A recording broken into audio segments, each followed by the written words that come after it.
Sur les images tardives, le bal avec le ruban de la comtesse semble presque innocent. La salle, les bougies, les dames âgées dans leurs robes lourdes, les chevaliers dans leurs surcoats colorés, la lumière sur le métal poli. Dans la foule, un ruban bleu semble tomber du pied d'une femme, les invités le remarquent, la gêne se transforme en rire, le roi se penche pour le ramasser, et ce geste maladroit devient légendaire.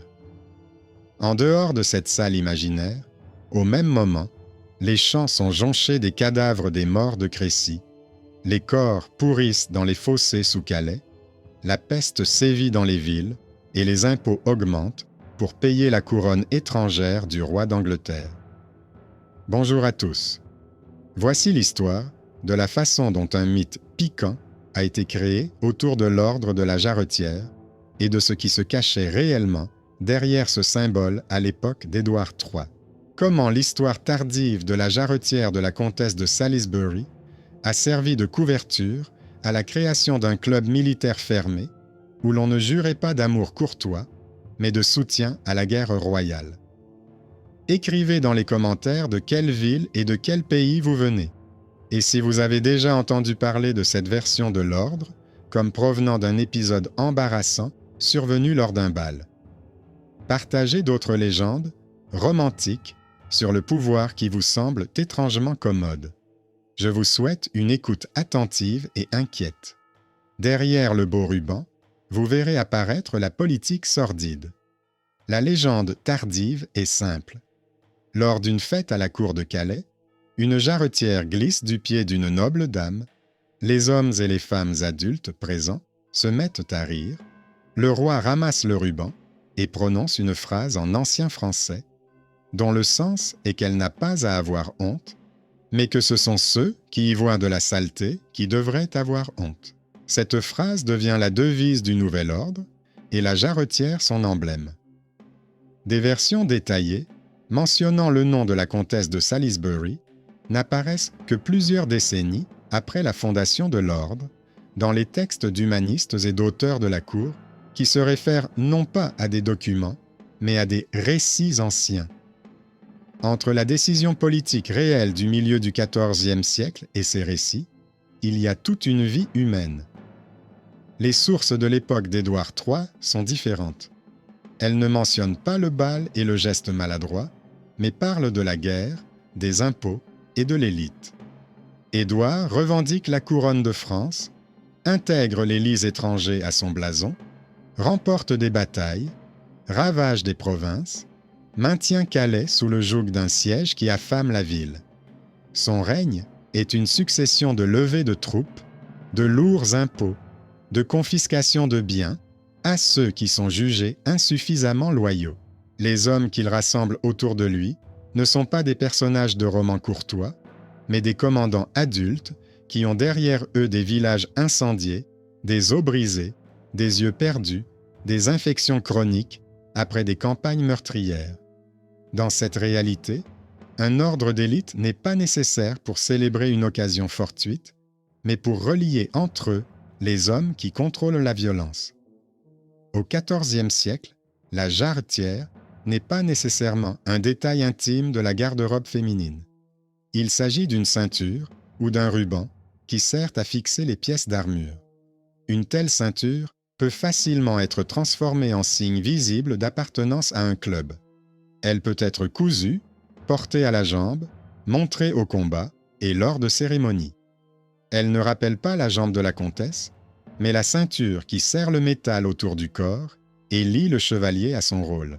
La devise de l'ordre est formulée dans le langage de la haute noblesse et peut être interprétée non seulement comme une défense de la dame contre les moqueries, mais aussi comme une réponse à ceux qui ne voient dans les prétentions d'Édouard que le mal et l'usurpation.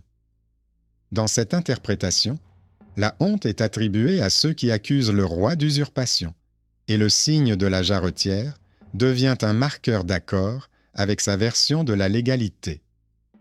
L'ordre de la jarretière a été conçu dès le début comme un cercle restreint.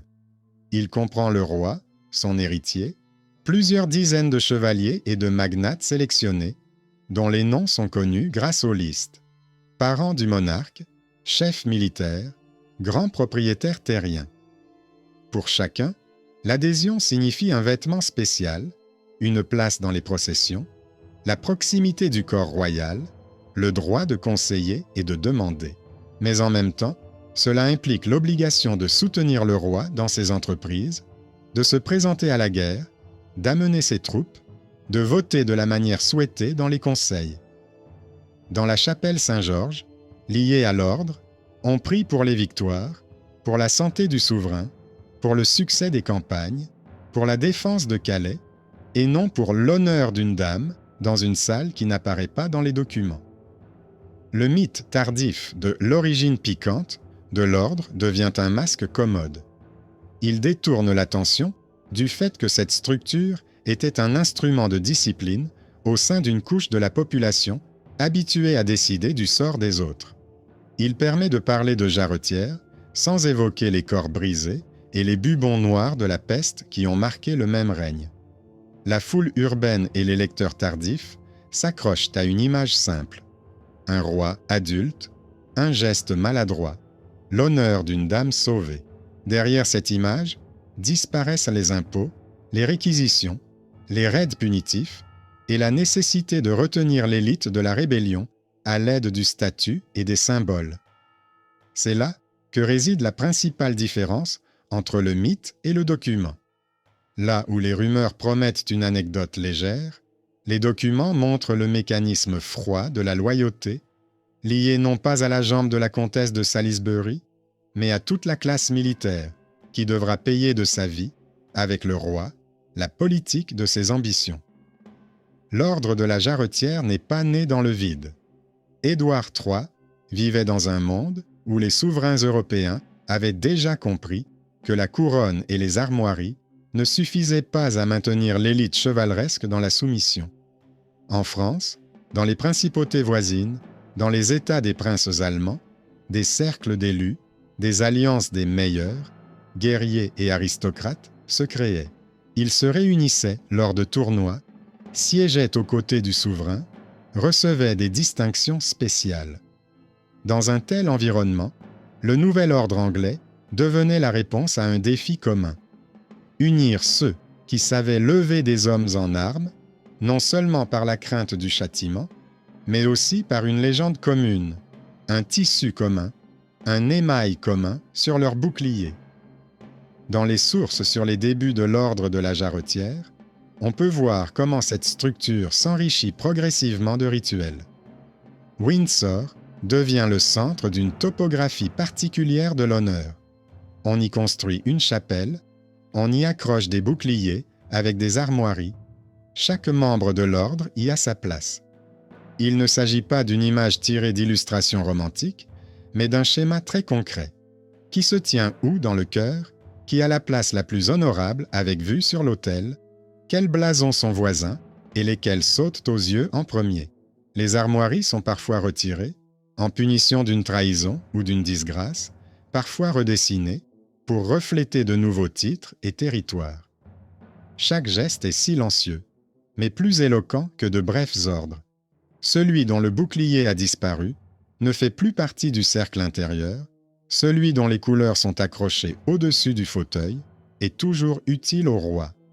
Ce système construit à partir de bois, de pierre et de peinture côtoie la réalité beaucoup plus crue de la guerre. À l'époque où l'ordre est en train de se former, l'armée anglaise utilise la tactique des raids dévastateurs sur les territoires français. La cavalerie et les archers parcourent les villages et les petites villes, brûlent les réserves de céréales, volent le bétail et massacrent ceux qui résistent. Dans les chroniques écrites du point de vue anglais, on parle de campagne de ruine, décrite comme une stratégie nécessaire pour priver l'ennemi de ses ressources. Dans les témoignages de l'autre camp, cela apparaît comme une série de catastrophes pour les communautés locales. Des hommes tués dans les champs et les villages, des femmes laissées sans protection, des épidémies qui se propagent sur fond de fuite, de famine et d'insalubrité. Les chevaliers qui entrent dans cet ordre d'élite commandent précisément ces campagnes. Leur jarretière n'est pas un simple ruban inoffensif, mais le signe de leur implication dans cette façon de mener la guerre. Au sein même de l'Angleterre, cet ordre fonctionne également comme un instrument de pression. Édouard III a besoin du consentement de la noblesse pour imposer de nouveaux impôts, confisquer les biens de ceux qui sont accusés de loyauté insuffisante et mobiliser la population. L'appartenance à l'ordre devient à la fois une récompense et une obligation. Celui qui est admis au symbole de la jarretière obtient un accès direct au roi, peut compter sur une part des trophées, sur des mariages et des combinaisons foncières avantageuses. En échange, il doit être prêt à soutenir le roi dans ses décisions controversées, à fermer les yeux sur les conséquences difficiles des campagnes pour la population, à appliquer la volonté royale sur ses terres. Dans les documents juridiques, cela semble aride. Liste de concessions, confirmation de droits, liste de postes. Mais derrière chaque ligne se cache non seulement la plume d'un greffier, mais aussi des décisions concrètes concernant le recrutement de nouvelles recrues pour la guerre, la punition de ceux qui n'ont pas exécuté les ordres, la répartition des terres de ceux qui n'ont pas été à la hauteur de la confiance accordée. Tout cela intéresse la foule urbaine d'une autre manière. Pour les artisans, les commerçants, les taverniers, l'ordre de la jarretière est une structure lointaine, visible à travers de rares cérémonies, des blasons dans la chapelle, des récits de voyageurs. Dans leur propre expérience, le pouvoir et la violence se manifestent à travers les percepteurs d'impôts, les soldats en armure, les épidémies qui emportent leurs voisins, la hausse du prix du pain. Pour eux, l'histoire du bal et de la jarretière de la comtesse devient une forme pratique de traduction d'une politique incompréhensible dans un langage corporel compréhensible. Il est plus facile d'imaginer un moment embarrassant dans la salle que de longues négociations sur les tarifs d'une campagne militaire. Il est plus facile de se souvenir d'une anecdote sur un roi qui aurait protégé une femme des moqueries que d'une liste de barons et de commandants ayant reçu une décoration pour avoir ravagé les champs d'autrui. C'est ainsi que naît le conflit entre deux versions du sens. Dans l'espace officiel, il y a les statuts, les registres, les armoiries, la devise, qui peut être lue comme une déclaration politique sur le droit d'Édouard à la couronne française et sur la honte de ceux qui doutent de ce droit. Dans l'espace des conversations, on trouve une histoire piquante sur un roi adulte et la jarretière d'une dame adulte qui cache tout ce qui est lié à la fonction réelle de l'ordre. Dans cette histoire, la jarretière devient un symbole de protection courtoise et non un instrument de discipline. Les chevaliers ne sont pas des commandants de campagne destructrices, mais des participants idéalisés à des bals et des tournois. La ville accepte volontiers cette version, car elle permet de parler du pouvoir suprême sans entrer en conflit direct avec la douleur que ce pouvoir engendre. Pendant ce temps, la guerre déclenchée sous Édouard pèse lourdement sur le corps et le psychisme de ses sujets. Des vagues de peste déferlent sur les côtes anglaises, tuant les hommes et les femmes adultes plus vite qu'on ne peut les enterrer. Dans les camps militaires, les maladies se propagent aussi rapidement que dans les villes. Les chroniques décrivent comment des escouades entières meurent de fièvre et d'infections intestinales avant même d'avoir pu entrer en combat. Dans ces conditions, l'ordre d'élite associé à l'image de Saint Georges, protecteur céleste, devient également un instrument de réconfort pour ceux qui ont survécu. Pour un chevalier revenu de campagne, le gage de la jarretière est non seulement un rappel de sa loyauté, mais aussi de la reconnaissance de ses souffrances et de leur inscription dans un ordre symbolique. Pour les veuves et les orphelins privés de leur soutien de famille, cet ordre semble beaucoup plus froid. Les boucliers à Windsor et les mains squelettiques de ceux qui tiennent entre leurs mains les actes de dette et de confiscation. Si l'on examine la combinaison du mythe et du document avec un certain recul, on voit se dessiner un motif caractéristique de la fin du Moyen Âge. Le pouvoir crée une institution complexe avec une fonction militaire et politique claire, l'intègre dans l'architecture, les armoiries, les rituels religieux est en fait une partie intégrante de l'appareil d'État. Plus tard, une légende douce se développe autour de cette construction, transformant le discours sur la violence et la discipline en une anecdote courtoise. Il n'y a là aucune subtilité conspiratrice, c'est simplement un produit dérivé du désir humain de raconter l'horreur de manière à pouvoir en sourire. D'après les documents qui nous sont parvenus, Édouard III se souciait avant tout que l'ordre de la Jarretière renforce son pouvoir et la guerre. Le fait que, plusieurs décennies plus tard, son ordre ait été associé à la Jarretière de la comtesse ne témoigne pas de son piquant caché, mais de la facilité avec laquelle les descendants remplacent les discussions sur le sang, les épidémies et les décisions difficiles par des discussions sur le tissu qui recouvre la jambe d'une femme adulte dans une salle, ce qui n'apparaît pas dans les sources de son époque. Le niveau suivant de substitution n'est pas constitué de récits fortuits, mais du travail des chroniqueurs de la cour et des érudits humanistes qui transforment l'ordre de la Jarretière en un symbole pratique pour une nouvelle époque. Au XVe et XVIe siècle, la monarchie anglaise traverse de nouvelles crises, guerres dynastiques, changements de dynastie, schismes religieux. Dans ce contexte, il faut non seulement gouverner le pays et l'armée, mais aussi expliquer le passé de manière à ce qu'il soutienne le pouvoir actuel. Dans ces textes, Édouard III devient le modèle du vrai roi chevalier, et l'ordre de la Jarretière, le signe visible que l'Angleterre est capable de créer ses propres élites et ses propres symboles d'honneur qui n'ont rien à envier à ceux du continent. C'est là que la légende, qui détourne le regard des corps concrets, mutilés par la guerre vers le corps d'une femme noble dans une salle éclairée, trouve toute son utilité. Les humanistes des temps modernes se méfient déjà des anciennes chroniques chevaleresques, mais continuent d'aimer les récits d'amour courtois et les épisodes embarrassants à la cour. Ils réécrivent les anciens récits en y ajoutant des conclusions morales et des formules élégantes. Dans un tel climat, l'histoire de la Jarretière s'inscrit facilement dans le genre plus large des anecdotes exemplaires, où un seul geste du souverain concentre tout son caractère. Le roi qui soulève le ruban et prononce la phrase démontre, aux yeux de ses auteurs, non pas tant son humeur que sa capacité à transformer d'un seul geste la honte en honneur.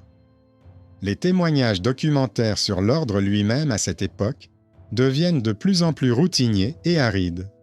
Les registres énumèrent les nouveaux membres, fixent les dates d'admission, décrivent les dépenses pour la réparation de la chapelle, la fabrication des insignes, les cérémonies. Il s'agit de la comptabilité d'un État habitué à vivre avec des institutions permanentes. Pour les derniers rois, l'ordre de la Jarretière est un héritage, un instrument d'honneur qui peut être utilisé pour récompenser les généraux, les favoris, les personnes dont la loyauté est importante dans la lutte pour le pouvoir. Les registres montrent comment des militaires confirmés et des courtisans, dont le mérite réside dans leur soutien politique ou leurs liens familiaux, se retrouvent dans le même club. La signification de l'ordre s'éloigne progressivement de son noyau purement militaire pour s'orienter vers une notion plus large de service à la couronne. La ville continue quant à elle de vivre au rythme des rumeurs. Pour les habitants de Londres, de Windsor et des villes portuaires, l'important n'est pas la formulation exacte des statuts de l'ordre, mais la façon dont il est perçu dans l'espace urbain. On voit des processions où des hommes adultes, vêtus de riches manteaux avec une jarretière et l'insigne de Saint-Georges, marchent aux côtés du roi. On voit des vêtements spéciaux, ornés d'émail, de pierres précieuses, d'un ruban bleu ou bleu. On voit que les personnes portant ce signe ont un autre accès au pouvoir, une autre distance par rapport au trône. Mais la ville connaît mal les détails de la charte, l'histoire complexe des prétentions d'Édouard III à la couronne française et sa campagne. Il est beaucoup plus simple et agréable de percevoir la jarretière comme le signe d'une cour raffinée où le souverain sait allier la vaillance militaire et la galanterie. Certains chroniqueurs tardifs jouent carrément le jeu de cette perception. ils décrivent les tournois, les fêtes à la cour, les bals sous Édouard et ses héritiers, en soulignant que l'ordre de la Jarretière est aussi un club de gens qui savent se mettre en valeur, participer à des spectacles, afficher leur richesse avec discrétion, mais de manière visible. Dans leurs textes, l'ordre devient partie intégrante du spectacle que la monarchie organise pour elle-même et pour le monde. Ce ne sont pas seulement les mérites militaires qui comptent, mais aussi la capacité à être un modèle de chevalerie. Dans ce monde, il est indésirable de rappeler que l'ordre trouve son origine dans des campagnes militaires spécifiques qui ont entraîné des morts et des destructions massives, et que la devise pouvait à l'origine s'adresser à ceux qui accusaient Édouard III d'avoir usurpé un titre qui ne lui appartenait pas. L'expérience physique de cette époque ne disparaît toutefois pas. Les mêmes personnes qui admirent les boucliers et les rubans à Windsor vivent aux côtés des conséquences de la peste, de la syphilis et des traumatismes chroniques. Dans les descriptions des enterrements des victimes des épidémies et des guerres, on trouve des mentions de la façon dont étaient enterrés les simples soldats et les personnes de haut rang. Les médecins et les scientifiques de l'époque tentaient d'expliquer les maladies par l'équilibre des fluides, les miasmes nocifs et le mode de vie. Dans ce contexte de peur constante pour le corps, le fossé entre l'image prospère, voire légèrement enjouée, de l'ordre et les dommages réels subis par ceux qui en portent l'insigne, devient particulièrement visible. On trouve des descriptions de chevaliers ayant participé à des campagnes militaires qui, après avoir été blessés, sont devenus des personnes à mobilité réduite, souffrant de douleurs chroniques et d'une santé déclinante, mais qui continuaient à participer aux cérémonies en tant que décoration de l'ordre. Le mythe de l'incident érotique remplit une autre fonction. Il adoucit l'image de la monarchie elle-même. En réalité, Édouard III et ses héritiers sont des personnes qui ont ordonné l'exécution de leurs rivaux, la répression de révoltes et la confiscation de terres. Les actes judiciaires contiennent des mentions laconiques de condamnation à mort, de têtes coupées, de corps exposés, pour servir d'exemple. Les documents financiers mentionnent les sommes tirées de la vente des terres de ceux qui ont été reconnus comme traîtres. Ces pages apparaissent rarement dans les récits populaires. Il est beaucoup plus facile d'imaginer le roi au centre d'une salle brillamment éclairée, qui choisit la galanterie plutôt que la vengeance, la générosité plutôt que la moquerie grossière. La légende de la Jarretière semble prouver que ce pouvoir sait être doux et protecteur, bien que la structure réelle des punitions indique le contraire. Néanmoins, la signification politique de l'ordre ne disparaît pas immédiatement. Au cours des siècles suivants, l'appartenance à cet ordre continue d'être un signe de la plus haute confiance. En période de conflit religieux, lorsque le choix de la confession est en jeu, la loyauté envers l'ordre et la couronne signifie la volonté de se ranger d'un côté dans les affrontements sanglants. Lors de crises internes, ceux qui portent la jarretière se retrouvent en première ligne, attendus non seulement pour leurs beaux costumes, mais aussi pour leurs décisions concrètes. Soutenir tel ou tel prétendant, réprimer une révolte, accepter de modifier l'équilibre des pouvoirs entre la couronne et le Parlement. Cette fonction occulte est rarement mentionnée dans les légendes romantiques, mais elle est clairement visible si l'on observe qui est réellement admis dans l'ordre et pour quelles raisons. Dans le même temps, la culture urbaine continue de se nourrir d'une version plus légère. Les chansons, les anecdotes et les pièces de théâtre tardives mentionnent l'ordre plutôt comme un signe d'élégance et de courtoisie que comme un instrument de discipline. Dans ces œuvres, la jarretière côtoie les images de tournois, de romans de cour et de gestes galants. La rue choisit cette image parce qu'elle est commode. Elle permet de prendre ses distances par rapport à la fonction publique, en transformant son symbole en objet de moquerie semi-ludique. Tout comme dans d'autres pays où l'on se détourne des ordres solennels en leur donnant des surnoms familiers, la société anglaise murmure volontiers des histoires sur la comtesse de Salisbury et la gêne dans la salle, même si ces histoires s'appuie sur des textes écrits des décennies après les événements. Au final, deux niveaux coexistent dans un même symbole. D'un côté, l'ordre de la jarretière reste une partie intégrante de l'appareil officiel de loyauté, liste, cérémonie, place dans le cœur, armoiries sur les murs. De l'autre, il y a l'anecdote sur la jarretière qui répond au besoin de voir dans ce symbole quelque chose d'humain, de physique, presque comique. Entre les deux se trouve la fracture habituelle de la société de la fin du Moyen Âge et du début de l'époque moderne. Les documents font état de violence, de contraintes et de calculs, tandis que les mythes oraux et littéraires racontent des histoires de gestes fortuits et de belles phrases qui semblent expliquer tout le fonctionnement du pouvoir. C'est précisément dans cette fracture que se forme l'image durable de l'ordre de la jarretière comme quelque chose à la fois piquant et prestigieux, où le tissu sur la jambe d'une femme adulte cache la discipline, le sang et le calcul politique, consignés au cours des mêmes siècles par la main d'un scribe dans un bureau froid. Plus on s'éloigne de l'époque d'Édouard III, plus la légende vit librement sa propre vie. Dans les récits des tavernes urbaines et les brochures bon marché des temps modernes, la jarretière apparaît de plus en plus souvent comme un détail presque intime et non comme une ceinture d'armure. L'histoire de la comtesse de Salisbury commence à s'enrichir de détails qui n'apparaissaient pas dans les textes anciens. On décrit la robe, la couleur du ruban, la réaction des courtisans. On invente des allusions impossibles à vérifier. Pour les maîtres de la littérature de rue et de taverne, c'est un sujet pratique.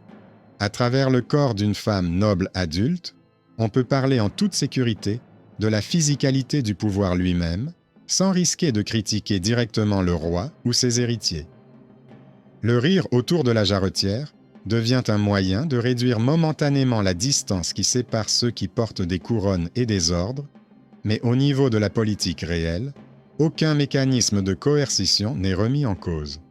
La culture monarchique officielle y répond à sa manière. Sur les portraits officiels et dans les descriptions des cérémonies, la jarretière et l'insigne de l'ordre sont progressivement débarrassés de toute connotation. Ils sont présentés comme un symbole d'honneur ancien, de loyauté et de vertu chevaleresque. La devise de l'ordre, qui dans la scène mythique sonne comme une réplique, n'est pas associée à l'épisode dans la salle, mais à l'idée abstraite de loyauté envers la cause, la couronne, l'État. Les traités sur les souverains pieux soulignent que le véritable honneur exige de soutenir le monarque légitime, même lorsque tout s'effondre autour de lui, lors de conflits religieux, de changements de dynastie, de menaces d'invasion. La jarretière devient un insigne sur la robe du général, du ministre, puis plus tard de l'administrateur colonial, qui doit incarner la stabilité de l'Empire. Là où la rue murmure encore des histoires sur un bal maladroit, le langage officiel parle déjà de loyauté pure et de service du bien commun. Ce fossé est particulièrement perceptible lorsque l'ordre est utilisé comme un instrument de relations publiques ouvertes. À l'époque de l'expansion impériale, le signe de la jarretière était décerné non seulement aux descendants de la noblesse médiévale, mais aussi à des personnes dont le pouvoir reposait sur la soumission de territoires lointains, sur des guerres dans des pays étrangers, sur la répression de révoltes. Les journaux et les discours soulignaient leur loyauté envers la couronne, leur chevalerie, et présentaient cette récompense comme un acte de reconnaissance pour les services rendus à l'État.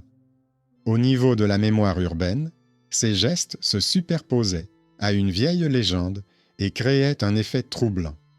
Le même symbole, autrefois associé à une scène embarrassante à la cour, ornait désormais les personnes qui prenaient les décisions concernant la guerre, les impôts et les répressions. La foule urbaine s'est accrochée par habitude à la version vulgaire, non pas parce qu'elle croyait en son exactitude historique, mais parce qu'elle offrait au moins une certaine protection émotionnelle face à un symbole qui signifiait de plus en plus clairement l'accès au levier de la violence et de la distribution de la vie d'autrui. Si l'on examine toutes les couches de cette histoire, on se rend compte qu'il y a peu de hasard dans tout cela. Au bas se trouvent les documents austères du XIVe siècle, les statuts de l'ordre, les listes des chevaliers, les dépenses pour la chapelle, les registres sur la guerre, les impôts, les confiscations. Plus haut, les chroniques où Édouard III est présenté comme un roi guerrier, apprenant à vivre dans l'ombre de ses prétentions à la couronne française. Plus haut encore, on trouve les humanistes et les écrivains de cour, qui ont besoin d'une belle histoire sur un souverain sage. La couche supérieure est constituée de récits urbains, de brochures bon marché, de légendes touristiques des temps modernes, où il ne reste qu'une jarretière et une phrase hors contexte. Chaque nouvel étage nous éloigne du moment où l'ordre était un instrument de contrôle des hommes adultes armés et de leurs ressources, et nous pousse vers une image où le pouvoir s'explique par un geste maladroit dans une salle éclairée. En ce sens, le mythe de l'incident érotique remplit une fonction très moderne. Il transforme une institution associée à la guerre, à la pression fiscale, à la répression et à la discipline de l'élite en un objet de curiosité inoffensif. On peut discuter avec intérêt pour savoir si la jarretière est vraiment tombée du pied de la comtesse de Salisbury, si elle était bleue ou d'une autre couleur qui était présent dans la salle, débattre de ce que le roi avait réellement en tête, sans aborder la question de savoir pourquoi un club chevaleresque fermé a été créé sous un monarque menant une guerre prolongée. La ligne documentaire, l'ordre comme instrument de loyauté, est supplantée par la ligne, l'ordre comme trace d'un épisode amusant, alors que c'est précisément la première qui déterminait la vie des personnes, dont les noms et les corps sont liés à ce symbole. Les décisions qui ont conduit à ce changement n'ont pas été prises par des forces abstraites, mais par des adultes bien concrets. Édouard III et ses conseillers ont délibérément créé l'ordre afin de réunir un cercle de commandants et de magnates influents autour d'un signe commun, de rites et d'une devise. Les rois ultérieurs décidaient qui accepter dans ce club, sur qui s'appuyer dans les guerres et les crises, qui exclure du cercle en retirant son bouclier du mur. Les écrivains de la cour choisissaient quelle histoire raconter sur le passé, celle des champs de bataille et des confiscations ou celle de la jarretière. Les conteurs urbains choisissaient quelle image du pouvoir était la plus facile à supporter. Un symbole lourd de violence ou une anecdote légèrement vulgaire permettant de se moquer de ceux qui détenaient le pouvoir de punir. Chacun de ces choix a progressivement déplacé le centre de gravité de l'ordre comme instrument de contrôle politique à l'ordre comme signe presque théâtral que l'on peut voir sur des portraits et des souvenirs. Cependant, la devise de l'ordre, qui a survécu au roi qui l'a créé, reste attachée à l'État. Au fil du temps, elle est de moins en moins associée à la jarretière d'une femme en particulier et de plus en plus à des concepts abstraits tels que l'honneur de l'État, la stabilité de la monarchie ou la mission historique. Elle apparaît sur les armoiries, dans les textes officiels, lors des cérémonies où la récompense est remise à des personnes responsables des guerres et des décisions politiques actuelles. Pour elle, l'ordre de la jarretière n'est pas une légende sur la comtesse de Salisbury, mais un signe de reconnaissance de l'État, une partie de la vitrine publique du pouvoir.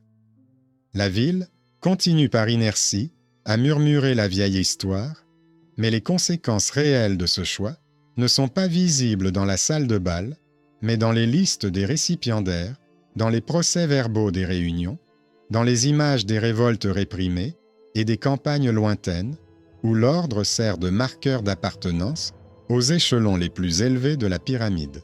D'un point de vue historique, c'est précisément cette combinaison du mythe et du document qui rend l'histoire de l'ordre de la jarretière si troublante.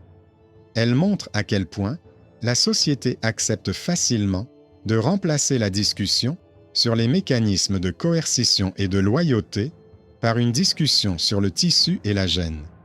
À quel point l'élite elle-même est prête à colporter une telle histoire pour adoucir l'image de ses institutions.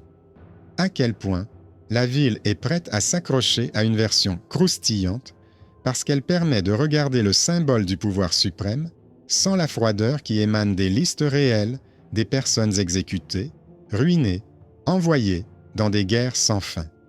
La devise, que les récits tardifs associent à la défense de l'honneur féminin, était dans le contexte politique initial un moyen de répondre aux accusations d'usurpation et de consolider le cercle de ceux qui étaient prêts à partager la responsabilité des campagnes agressives. À la fin de l'histoire, il n'y a ni détrônement ni triomphe. L'ordre de la Jarretière continue d'exister en tant que symbole de l'État britannique et son insigne est toujours porté par des personnes dont les décisions ont une incidence sur la vie d'autrui. La légende de la Jarretière de la Comtesse continue de vivre dans les visites guidées, les textes populaires et les itinéraires touristiques, masquant ainsi une longue histoire de choix en faveur d'un club élitiste associé à la guerre et à la discipline. Le dénouement de cette chronique n'est pas un geste révélateur, mais une prise de conscience. La signification d'un symbole n'est jamais fixée une fois pour toutes. Ce sont les personnes qui en parlent et l'utilisent qui le modifient. À un moment donné, le public adulte européen a préféré voir dans la Jarretière avant tout un sujet d'anecdote plutôt qu'un rappel de la ceinture qui servait à attacher les armures et obligeait les chevaliers à payer de leur corps et de celui de leurs hommes les ambitions royales. Et c'est précisément ce choix, laisser au mythe le droit d'expliquer le symbole et non au document, qui fait de l'histoire de l'ordre de la Jarretière non pas une légende légère sur la maladresse, mais une leçon sur la façon dont le pouvoir et la société masquent volontiers la discipline, le sang et le devoir sous un morceau de tissu tombé un jour sur le sol lors d'un bal imaginaire.